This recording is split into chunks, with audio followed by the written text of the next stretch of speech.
মাওলার কুদরতি পায়ের ভিতরে ধরে আমি আল্লাহকে বলতে চাইলাম, মাওলা ও রব্বে কারীম, আপনি আল্লাহর ব্যাপারে আমাদের ধারণা শুনেন। আপনি হইলেন লা ইলাহা ইল্লাল্লাহ, আপনি ছাড়া কোনো ইলাহা নাই। মাওলা, এটা আমাদের মুখের কথা, অন্তরে আরো কথা আছে। আমরা মুখে বলেছি লা ইলাহা ইল্লাল্লাহ, অন্তরে আরো কথা আছে লা মাবুদা ইল্লাল্লাহ। সবাই বলেন লা মাবুদা, লা মাশুকা, লা মাওজুদা, লা মাকসুদা, লা ইলাহা। আমরা মুখে বলেছি লা ইলাহা ইল্লাল্লাহ, কিন্তু অন্তরে আমাদের কথা আছে লা মাবুদা ইল্লাল্লাহ। ও আল্লাহ, তুমি ছাড়া ইবাদত পাওয়ার উপযুক্ত আর কেউ নাই। লা মাশুকা ইল্লাল্লাহ। তুমি দেখছো 16 দলের চেয়ারম্যানের কাঁধে ধরে ধরে আমি হাঁটতেছি, আমি পরিচয় করাই দিছি আমার বন্ধু। ও মাওলা, চলতে গেলে বলা লাগে, কিন্তু এটা আমার আসল কথা না। আমার আসল কথা হইল লা মাশুকা ইল্লাল্লাহ, তুমি ছাড়া আমার প্রকৃত বন্ধু আর কেউ নাই। বন্ধু তো সেই যে বিপদের দিনে কাজে লাগে। আমারে যদি কবরে শোয়ায়, 16 দলের চেয়ারম্যান আমার সাথে কবরে যেতে রাজি হবে না, কিন্তু আমার মাওলা কবরেও আমাকে একা ছেড়ে দেবেন না, ঠিক কিনা? বন্ধু তো সে যে বিপদের দিনে তোমাকে ফেলে চলে যায় না, আর যে সুবিধা মতো তোমার সাথে থাকে, অসুবিধা দেখলে হারিয়ে যায়। সে কখনো বন্ধু হওয়ার যোগ্যতা রাখে না। ও মাওলা, এই জন্য আমি চিন্তা করে দেখলাম, আমার বিবি, আমার সন্তান, আমার ভাই, আমার বোন, কেউ কারো বন্ধু না। দুনিয়ায় চলতে গেলে একটা সম্বোধন, দুনিয়ায় চলতে গেলে একটা সম্পর্ক। আসল বন্ধু তুমি আমার আল্লাহ। কিয়ামতের ময়দানে সন্তান মা মা মা বলে চিৎকার করবে, মা ফিরেও তাকাবে না, ডাক দিয়া বলবে সন্তান, আজকে মায়ের পরিচয় দেওয়ার সময় নাই রে। ও সন্তান, আমি নিজেই আটকে গেছি, আমি জান্নাত জাহান্নাম আমার দিকে ধাউ ধাউ করে আসতেছে, আমি তোকে পরিচয় দিয়া কি করব? সন্তান ডাক দিয়া বলবে, আম্মা তুমি আমারে চিনো নাই? ওই যে ছোটবেলা একবার স্কুলে যাইতে গিয়ে হারাই গেছিলাম, মনে নাই আম্মা? মাইকিং করছিল, সারাদিন আমারে পায় না, তুমি সারাটা দিন ধৈর্য ধরেছ। সন্ধ্যা যখন ঘনিয়ে এলো, সূর্য যখন হারিয়ে গেল, অন্ধকার যখন গ্রাস করলো পৃথিবী, পাখিগুলো যখন চলে গেল নীরে, আম্মা মুরগি ছাগলগুলো যখন খোয়ারে চলে আসলো, আমি যখন তখনও আসি নাই, তুমি হাউমাউ করে কান্না শুরু করেছ। আমার বাবা টর্চ লাইট নিয়ে বের হয়ে গেছে, মসজিদের মাইক থেকে ঘোষণা হয়েছে মানুষটা নাই, ছোট বাচ্চা হারিয়ে গেছে। খুঁজতে খুঁজতে তুমি পাগলিনী হয়ে গেছো। তুমি আম্মা ঘরের পেছনে গিয়ে দেখো, আমি ওই খেরের কোটার নিচে শুয়ে আছি, আমার পা গুলা বাইরে আসে গেছে। তুমি দেখে আমারে চিনে ফেলছো, মশায় আমারে কামড়াইতেছে, তুমি টান দিয়ে বুকের সাথে জড়াইয়া ধরছো। আমারে বাড়িতে আইনা গরম পানি দিয়ে গোসল করাইয়া আমারে বুকের সাথে জড়াইয়া ধরে তুমি অনেকক্ষণ কাঁদছো। তুমি লোকমা দিয়ে দিয়ে আমারে খাওয়াইছো, আর আমারে বলছো, কেন তুই হারিয়ে গেলি? তোরে আমি ধমকে না দিছিলাম? তোরে কি আমি মারতাম নাকি? তোর ঠান্ডা, তুই কেন আইসক্রিম খাইলি? এই জন্য বলছি ঘরে আসলে মারব। আমি কি মা তোকে মারতে পারি? বাবা সারা রাত তুমি আমার মুখ থেকে ছাড়ো নাই, পরের দিন আমার স্কুলে যাইতে দাও নাই। তুমি আমার সেই মা, আজকে আমারে ভুলে গেছো গো মা। মা ডাক দেয়া কয় না, আমি ভুলি নাই, কিন্তু ও সন্তান পরিচয় দেওয়ার মতো সময় নাই। তাইলে আমার মা আমার বন্ধু না, আমার বাবা আমার বন্ধু না, আমার ভাই আমার বোন আমার সন্তান তারা আমার অংশীদার, কিন্তু তারা আমার বন্ধু না। আমার প্রকৃত বন্ধু আমাকে কবরে ফেলাইয়া যায় না। আমার মাওলা আমারে ডেকে ডেকে কয়, ওয়ালা তাহিনু ওয়ালা তাহজানু ওয়া আনতুমুল আ'লাউনা ইন কুনতুম মুমিনিন। কোনো ভয় নাই, কোনো পেরেশানি নাই, কোনো টেনশন নাই, তোমরাই হবা সফল কাম যদি তোমরা মুমিন হইতে পারো। আমরা মুখে মুখে বলেছি লা ইলাহা ইল্লাল্লাহ, আমাদের অন্তরে আছে লা মাবুদা লা মাশুকা লা মাকসুদা লা মাওজুদা লা ইলাহা লা ইলাহা লা ইলাহা মুহাম্মাদুর রাসূলুল্লাহ সাল্লাল্লাহু আলাইহি ওয়াসাল্লাম। পড়েন আলহামদুলিল্লাহ। ও মাওলা রব্বে করিম, আপনার ব্যাপারে আমাদের এই ধারণা। আল্লাহ কয় আবার শুনো আমার নবীর ব্যাপারে তোমাদের কি ধারণা, আবার শুনে নাও কি ধারণা রাখবা। আমি বললাম আল্লাহ আপনার ব্যাপারে আমাদের আরেকটা কথা আছে। আমরা বলে দিয়েছি আলহামদুলিল্লাহ রাব্বিল আলামিন, সমস্ত প্রশংসা কেবলমাত্র শুধুমাত্র একমাত্র রাব্বুল আলামিনের জন্য। ওই বুঝলাম বুঝলাম। আবার আল্লাহ ডাক দেয়া কয় শোনো শোনো শোনো, আমি হইলাম, খেয়াল করেন চিকন কথা, মূল জায়গায় চলে আসছি আমরা। আল্লাহ কয় আমি হইলাম সমস্ত জগতের রব, আর আমার নবী হইল সমস্ত জগতের জন্য রহমত। যত জায়গায় আল্লাহ রব, তত জায়গায় আমার নবী রহমত। সুবহানাল্লাহ বলবেন না? এমন কোন জায়গা নাই যেখানে আল্লাহ রব না, এমন কোন জায়গা নাই যেখানে নবী রহমত না। সুবহানাল্লাহ বলবেন না? আপনি গোশত খেয়েছেন, হাড্ডিটা আলাদা করেছেন, মাছ খেয়েছেন, কাঁটাটা আলাদা করেছেন, এই একটু ঝোটা কাটা আপনি দরজার ভিতরে নিয়ে দিছেন, আপনার পোষা কুকুরটা এই একটু ঝোটা কাটা খাইছে, আপনিও ভুলে গেছেন, কুকুরে দিচ্ছেন, কুকুর খাইছেন, তো মানুষ খায় না। এই মাঝ রাতে হঠাৎ করে আপনার ঘুম ভেঙে গেছে, আপনার প্রস্রাব ওয়াশরুমে যাওয়া লাগবে, চাপ বেড়েছে, আপনি দরজা খুলে, আপনি গরিব মানুষ, অ্যাটাচ বাথরুম নাই আপনার, আপনি ঘরের বাড়ির ভাড়ায় আপনার টয়লেট, আপনি প্রস্রাব করার জন্য এই বদনা নিয়ে আপনি যখন রসিকর থেকে বাড়িয়েছে, বাড়িয়েই দেখেন দরজার ভিতরে কুত্তাটা শুয়ে রয়েছে, আপনার দেখে লাভ দিয়ে উঠছে, ওটা কুকু কইরা আপনার গা ঘেঁষতেছে, লেজ নাড়তেছে। আপনি জিজ্ঞেস করছেন কিরে ঘুম নাই?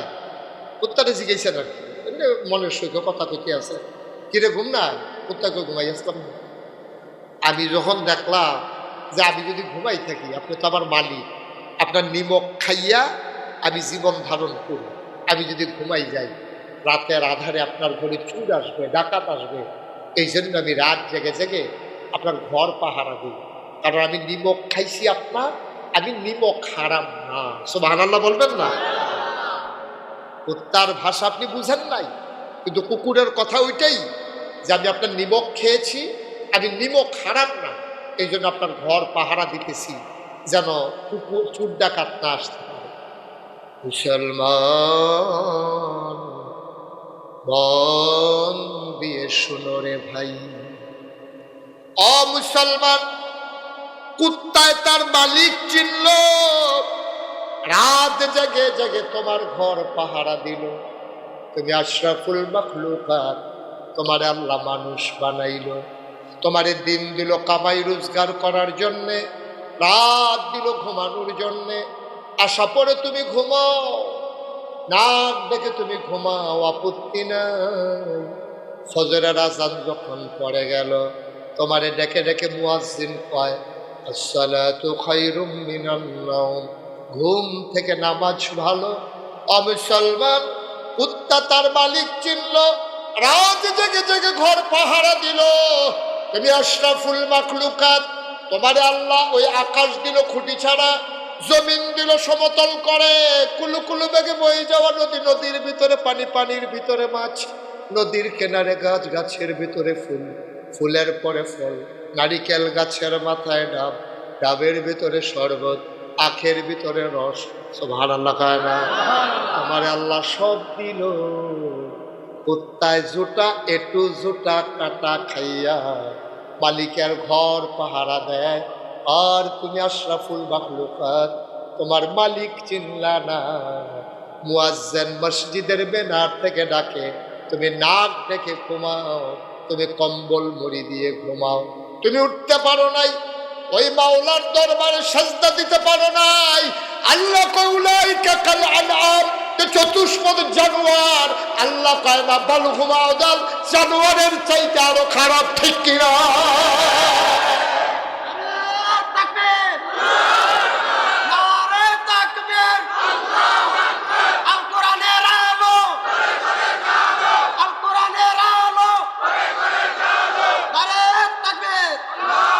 মুসলমান মন দিয়ে শুনো, এই মানুষগুলো যেন জান্নাতে যেতে পারে, আল্লাহ মানুষগুলাকে কোরআন হাদিস দিয়েছেন।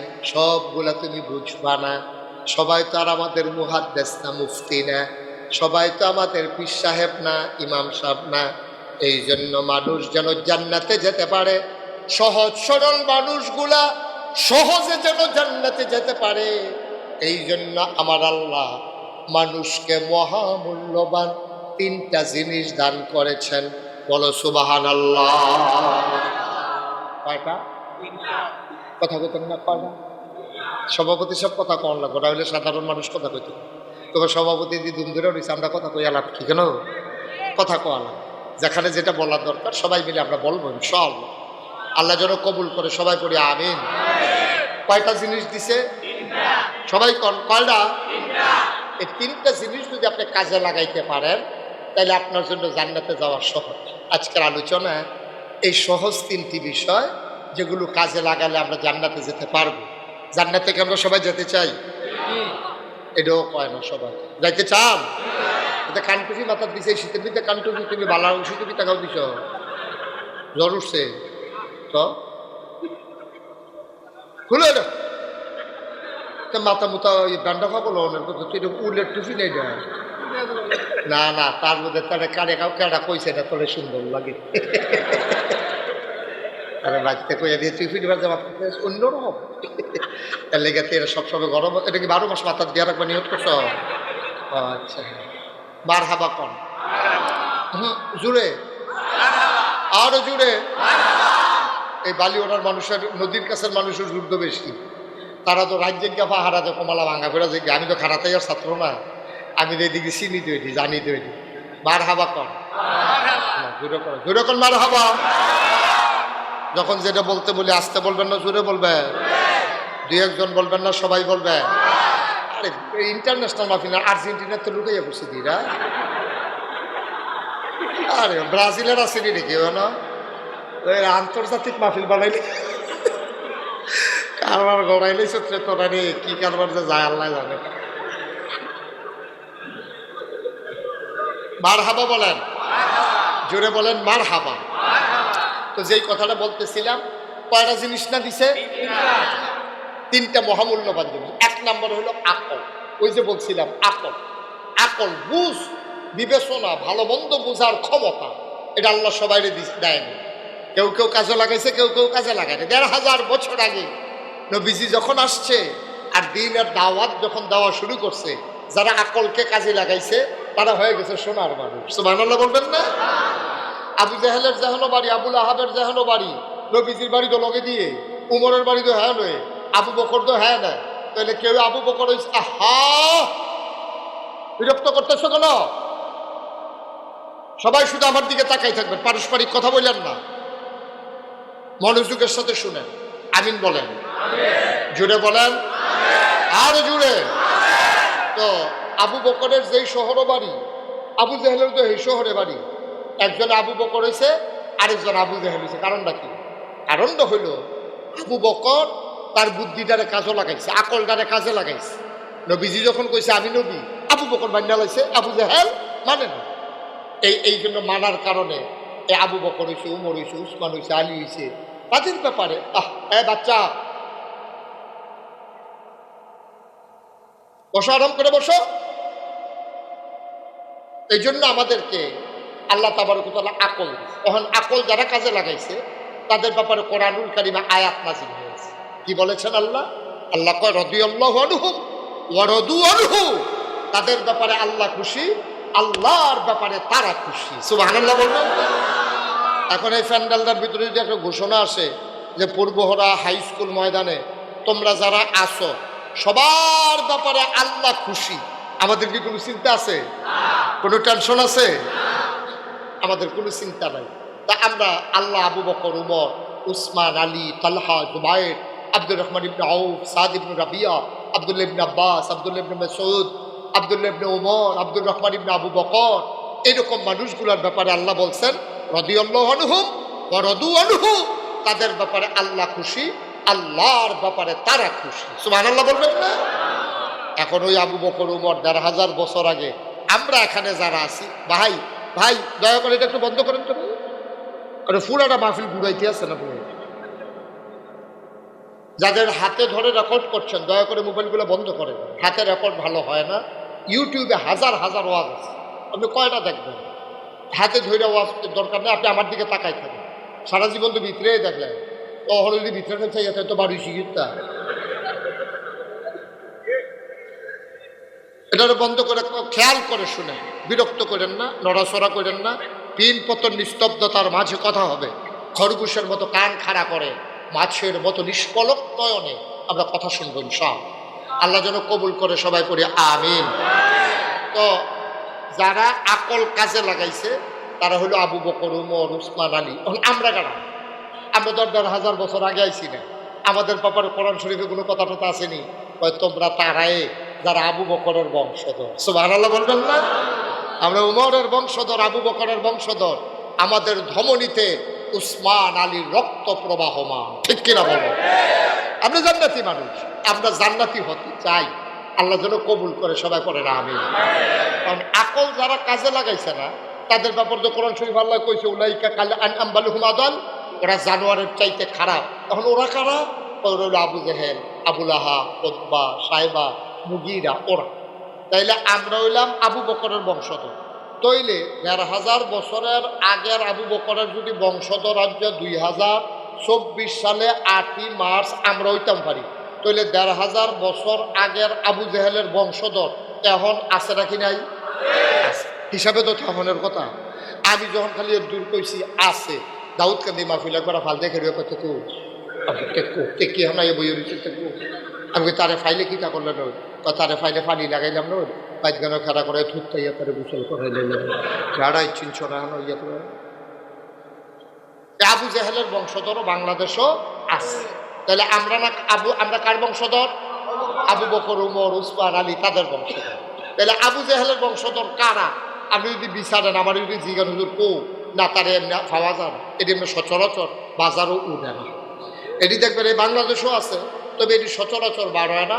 এটি মাঝে মাঝে এই হঠাৎ করে বার হয়, এটি বিশেষ করে বার হয় দেখবেন মাইগ্রেটের পরে অনেক যে এটি আবার বাংলাদেশও কয় বুদ্ধিজীবী, এই বাংলাদেশও এটিরে বুদ্ধিজীবী কয়। দেখবেন আমি দেখলাম যে অধিকাংশ বাংলাদেশও যত বুদ্ধিজীবী, অধিকাংশ বুদ্ধিজীবী দেখলাম তাল ফসল, এই একটারও মাথার চুল। আমি অনেক চিন্তা করছি, বুদ্ধির লোকে চুলেরও তো শত্রুতা কিনি, যে বুদ্ধি থাকলে চুল থাকুন যেত না, কারণটা কিটা?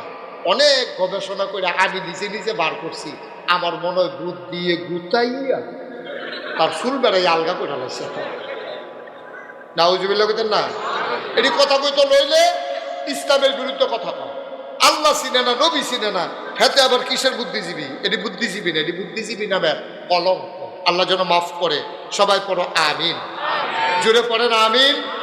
তো যেই কথাটুকু বলতেছিলাম, কয়দিন আগে একটা ঢাকা ইউনিভার্সিটির ধরা পড়ছে, ঢাকা ইউনিভার্সিটির প্রফেসর, এটা চারটিখানি কথা না, একটা ঢাকা ইউনিভার্সিটিতে চান্স পাওয়া এটাই বিরাট ভাগ্যের ব্যাপার। কয়টা ফলা বাংলাদেশের কোন গ্রাম থেকে কয়টা ছেলে ঢাকা ইউনিভার্সিটিতে চান্স পায়, সে ঢাকা ইউনিভার্সিটির প্রফেসর। এমন না যেতে অটো চালা, এমন না যে রিক্সা চালা, এমন না যেতে জাল দিয়ে মাছ ধরে গুমতি নদী, এমনও না যেতে বাড়ি গাড়ি। একটা প্রফেসর, শিক্ষিত মানুষ, কিন্তু কথা কইছে মুরুক্ষের মতো। সে কি বলছে? সে বলছে যেই সব মেয়েরা পর্দা করে, বুরকা পরে, হিজাব লাগায়, নেকাব পরে, ওরা ঢাকা ইউনিভার্সিটিতে পড়ার দরকার নেই। আপনারা কি এটা মানেন? এটা কি মানার মতো কথা? পর্দা করা কি নফল না ফরজ? এটা কি মুশতাক ফৈজি করে দিছে না আল্লাহ করে দিছে? আপনার চেয়ারম্যানে করে দিছে না আল্লাহ? আমাদের সভাপতি প্রধান অতিথি না আল্লাহ? তো সে সরাসরি আল্লাহর বিধানের বিরুদ্ধে কথা বলছে। আপনি পর্দা করেন না, এটা হলো এক হিসাব। আপনি পর্দা না করলে আপনাকে জোর করার ক্ষমতা আমার নাই, আমার দরকারও না। আমি আপনি ওকে বুঝাই দিয়া যাব। আপনি যদি মনে করেন পর্দা করা দরকার, করবেন। আপনি যদি মনে করেন আপনার স্ত্রীকে পর্দায় নেওয়া দরকার, আপনি যদি মনে করেন আপনার মাকে পর্দায় রাখা দরকার, মেয়েকে পর্দা রাখা দরকার, আপনি রাখবেন, কিন্তু আমি আপনাকে জোর করবো না, আমি বুঝাই যাব। কিন্তু পর্দার বিরুদ্ধে কথা বলার অধিকার আপনার নেই। আমি যেমন জোর করব না, আবার আপনি বিরুদ্ধে কথা বলারও দরকার নেই। আপনি বিরুদ্ধে কথা বলে আপনি আল্লাহকে বৃদ্ধাঙ্গুলি দেখিয়েছেন, আপনি আল্লাহকে ইসলামের বিরুদ্ধে আপনি অবস্থান নিয়েছেন, আপনি আল্লাহর বিরুদ্ধে কথা বলেছেন। ইসলামের ফরজ বিধানের বিরুদ্ধে যেই মানুষটা কথা বলবে সেই মানুষটার সাথে সাথে কাফের হয়ে যাবে, ঠিক কিনা বলেন? আপনি না মানলে গোনা হবে। মনে করেন আপনি নামাজ পড়েন না, আপনি গোনাগার হবেন। আর আপনি যদি কোন নামাজ লাগে না, লগে লগে আপনি কাফের। কথা বুঝেন নাই? আপনি পড়েন না, এরকম কত মানুষ হয়তো নামাজ পড়ে না, তারে কাফের বলা যাবে না। কিন্তু আপনি নামাজ পড়েন না, আপনার কবিরা গোনা হবে। কিন্তু আপনি যদি বলেন যে নামাজ লাগে না, এই কথাটা বলার কারণে আপনি ইসলামকে অস্বীকার করে ফেলেছেন। ইসলামকে অস্বীকার করার কারণে আপনি কাফের হয়ে গেছেন। এটা কোনো হুজুর বলা লাগবে না, আপনি এমনি হয়ে গেছেন না। কারণ কইলেও আপনি কাফের, না কইলেও আপনি নাউজুবিল্লাহ বলবেন না? এখন ঢাকা ইউনিভার্সিটির প্রফেসর যে এত বড় কথাটা কইল মুসলমানের দেশে, এই দেশটার মধ্যে ৯৭ জন লোক মুসলমান। এই দেশ মসজিদের দেশ, এই দেশ মাদ্রাসার দেশ, এই দেশ আলেম ওলামার দেশ, ধর্মপ্রাণ মুসলমানের দেশ। এই দেশে মুসলমানদেরকে এই হক্কানি পীর মাশায়েখেরা নেংটির বদলে লুঙ্গি পরা শিখিয়েছে, হরে রামের জায়গায় কলমা পড়তে শিখিয়েছে, শ্রীর জায়গায় মোহাম্মদ লিখতে শিখিয়েছে, টিকির বদলে মাথায় টুপি পড়তে শিখিয়েছে। এই মুসলমানের দেশে, যেই দেশে ফজর এশার আজান হলে মানুষ নামাজ পড়ে দুরূদ পড়তে পড়তে ঘুমোতে যায়, যেই দেশে ফজরের আজান শুনলে মানুষের ঘুম ভাঙে, ওই দেশে তুমি এই ৯৯ জন লোক যেই দেশে মুসলমান, এই দেশে তুমি ইসলামের বিরুদ্ধে কথা বলেছ, পর্দার বিরুদ্ধে কথা বলেছ। আমি বলেছি ৯৯ জন লোক মুসলমানের দেশে তুমি পর্দার বিরুদ্ধে কথা বলে মুসলমানের হৃদয় আঘাত করেছ। ঢাকার রাজধানীতে শীততাপ নিয়ন্ত্রিত কক্ষে বসে পুলিশ পাহারায় ইসলামের বিরোধিতা করা সহজ, পারলে পূর্ব হুলার জমিদাসে বলো পিঠার চামড়া দিয়ে ঢাকা দেওয়া যাবে না।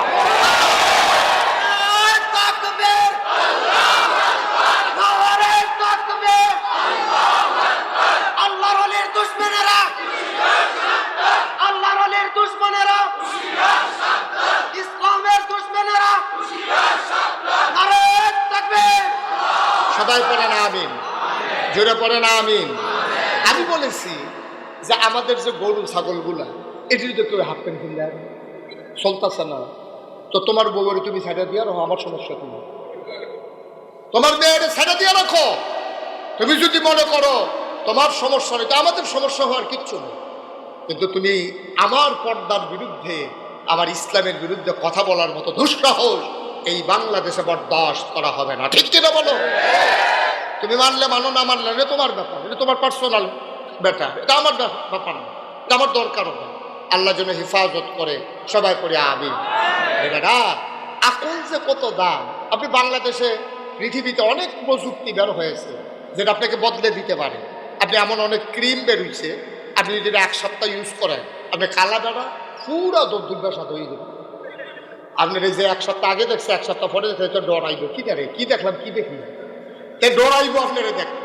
আপনি এমন অনেক প্রযুক্তি বের হয়েছে, আপনার নাকটা সাপটা এটাকে খারাপ বানাই ফেলতে পারবে, আপনার চেহারাটা কুৎসিত, এটা প্লাস্টিক সার্জারি করে আপনাকে যেই রকম চান এরকম বানাই দিতে পারবে।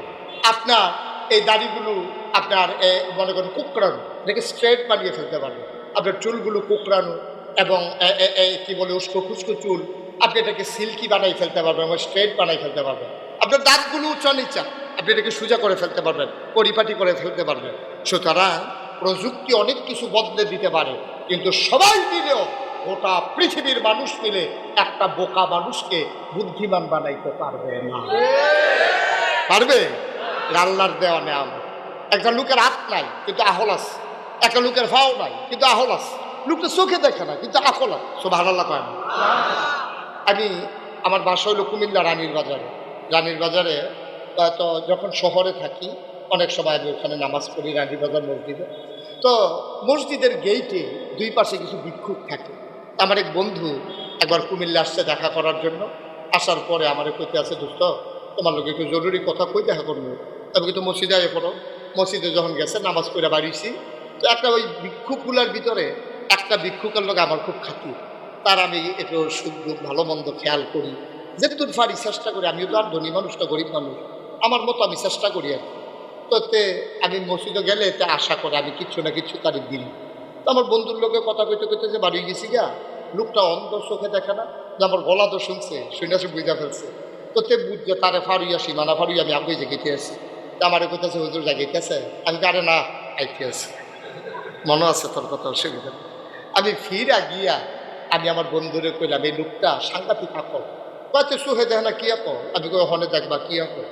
আমি করছি কি পকেট থেকে একটা 10 টাকার নোট বার কইরা তারে দিয়া সেটা হাসি দিয়া কইলাম যে রে আমার দোস্ত আইছে, মনটা ভালো, এই জন্য তোর একটা 100 টিকা নোট কিনলাম। দিছি কত? মা কথা কয় না দিহি, কইছি কত? করছি কি তা তেহারা আত লইয়া এমনি কি তা জানি চাইয়া আমার দিকে হাসি দিয়া কয় শয়তানি করে। কি শয়তানি কয়? 10 টিকা। আমার চোখে পানি চলে আসছে। যেই মানুষটা সংসার করে, যেই মহিলাটার সাথে কথা না বললে মহিলাটারে চিনে না, জন্ম দেওয়া সন্তান চিনে না, কিন্তু আল্লাহ তারে আকল দিছে, ওই আকল গুণে ঠিকই সে ধরে বুঝে ফেলছে 10 টাকা না 100 টাকা। এটার নাম হলো আকল। তুমি টাকা চিনলা, তুমি লাভ বুঝলা, লস বুঝলা, তুমি সব বুঝো, খালি ইসলামটা বুঝলা না। তোমার মতো বড় বড় কি এই জন্যই আছে, তুমি সব বুঝো, তুমি শুধু ইসলামটা বুঝো না, এই জায়গাটা তাহলে তুমি দুম ধরে নাও। কারবার কি কি ঘটনা? কি ঘটনা হইলো, দেখছে যে এটা মানলে মন মতো চলন জানাবো, মন মতো চলন জানা। সুদখুর যদি ইসলাম মানে তো সুদ খাইতে পারতো না, ঘুষখুর যদি ইসলাম মানে তো ঘুষ খাইতে পারবে না, যেতে ডাকাত ইসলাম মানলে ডাকাতি করতে পারবে না, যে কস কাটতে কাটতে লাইনের বাদ্যানুকে চালায় হ্যাঁ তো ইসলাম মানলে আর কস কাটতে পারতো না, যেতে সবসময় ঘুষলেঙ্গি দিয়া কাজ করে তারে যদি কই ঘুষলেঙ্গি যেমন যাইতো না, হ্যাঁ তো তোমরা ইসলাম লইয়া হুজুর কথাও আমি পাইতে পারতাম না, হুজুর দিতে হতো না। যেই মানুষটা রোজা রাখে না তার কাছে ইসলামটা বিষের মতো লাগে। যে মানুষটা নামাজ পড়ে না, 5 ওয়াক্ত নামাজ তার কাছে কঠিন কঠিন লাগে। যে মানুষগুলো অসভ্যমত করে তার কাছে সভ্যতা যেমন বিষের মতো লাগে, অভদ্র মানুষগুলোর কাছে ভদ্রতাকে যেমন বিষের মতো লাগে, ওই যারা ইসলাম বিদ্বেষী মানুষ ইসলামকে তাদের কাছে কঠিন থেকে কঠিন লাগে, ঠিক কিনা? ওরা জান্নাত জাহান্নামের চিন্তাও করে না, হাতে মনে করছে ঘুমাই রইছি, টের পাই না কিচ্ছু, আর মরণের পরে আমরা করে চর্চা করে আলাম ফিটটা যেটা মধ্যে সেই চিন্তা করে আলাম। তাইলে আকল আমরা কাজে লাগাবো ইনশাল্লাহ। ইসলামের বিপক্ষে না পক্ষে? আকল কাজে লাগাইবেন কি বিপক্ষে না পক্ষে? আপনি একটু পড়ে বাংলায় সব বের হয়ে গেছে, আপনি ইউটিউবে সার্চ দেন, আপনি গুগলে ঢুকে দেখবেন ইসলাম সম্পর্কে আপনি যেইটা জানতে চান আপনার চোখের সামনে চলে আসে। এখন আর আগের মতো ইসলাম কঠিন নেই, কোনো কিছুই কঠিন নেই। আপনি একটু গবেষণা করতে চাইলে আপনি পেয়ে যাবেন। আজকে এই যে এই রমজানের রোজা এতদিন মানে সেটাকে খামখেয়ালি করছে, এখন দেখা যায় যে বড় বড় যারা চিকিৎসা বিজ্ঞানী মেডিকেল সায়েন্স নিয়ে যারা গবেষণা করছে, মানব দেহ নিয়ে যারা গবেষণা করে, তারাই এখন স্বীকৃতি দিচ্ছে যে 1 মাস রোজার যে কি উপকার মানুষ যদি জানতো তাহলে 12 মাস তারা রোজা রাখবে। চিন্তা করছে নবীজি আল্লাহ কয় 1 মাস থাকতো সারবো, আর ওখানে আমরা চিকিৎসা বিজ্ঞানীরা কয় যদি রোজার যে কি উপকার বুঝালাইতো মানছে 12টা মাস তারা রোজা রাখলো। নবীজি কইছে হেমনে, নবীজি কইছে রোজার মাসও যে কি সোয়াব কেউ যদি জানতো তা আশা করলো আরে 12টা মাস যদি রোজা থাকতো। সুবহানাল্লাহ কইতেন না? মাছের জুলাগলে যে কি লাভ, যেতে খাওয়াইয়া মাছ ধরতে পারে তা তো চিন্তা করলো 12 মাস প্রত্যেক দিন এমনি মাছের জুলাগলে ভালো আছি, কিন্তু প্রত্যেক দিন তো মাছের জুলাগ তো না। রোজার মাস হলো সোয়াবের জুলাগনের মাস, এখন যারা সোয়াব বিচারে তারা লেগে রোজা হচ্ছে বিরাট বড় নিয়ামত। সুবহানাল্লাহ বলবেন না? আপনি গ্রহণ করবেন কিনা এটা আপনার বিষয়। তাইলে কয়টা জিনিসটা দিছে আল্লাহ? কথা কয় না, কয়টা? তাহলে 1 নম্বরে গেল কি, আরো রইল কয়টা? ধৈর্য আছে তো ইনশাআল্লাহ? কষ্ট হচ্ছে কথা শুনতে? একটু মন দিয়ে আমরা কথা শুনবো, খোরাক নিয়ে বাড়িতে যাবো ইনশাআল্লাহ।